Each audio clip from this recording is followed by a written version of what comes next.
People love to get promoted for doing their job.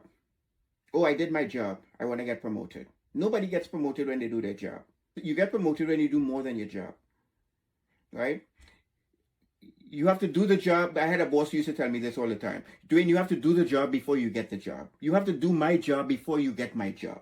I initially didn't understand what that meant, but I have to prove that I could manage people without a title before I get the privilege of managing people.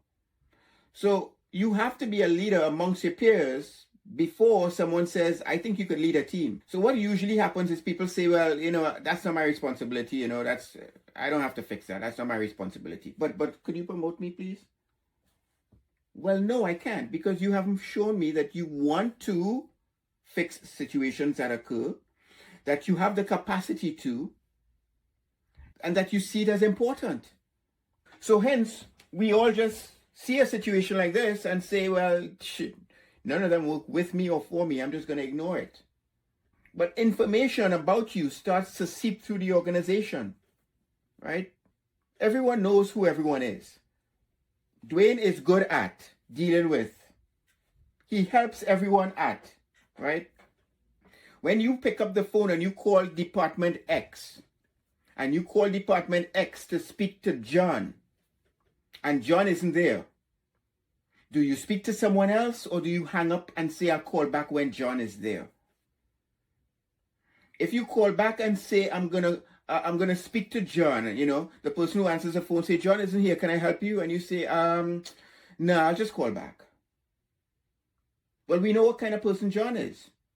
And every department has a John who fixes everything, who everyone wants to speak to, because John takes the lead and is influential. And sometimes that John is you, and sometimes it's not. Sometimes people call a department, ask for John, you are there, and they say, no, I'll call back. And that's because they see you as having no influence. You can't fix it. You're not willing to fix it. You're only going to do your job. I have a problem that needs to be fixed now, and you're not going to take ownership. So I'll wait for John, even if he's on vacation and he's coming back next Monday. I need for you, everyone, to be that John, to be the go-to person in their department. Because everyone knows your reputation precedes you, that you will fix it, or you will make an attempt to fix it, or you will contact someone who you know can fix it. And the person you contact to fix it is going to be indebted to you because you've done favors for them in the past. And if you ask them to fix it, they will fix it. And you don't need a title for that. You need to be a go-to person. You need influence.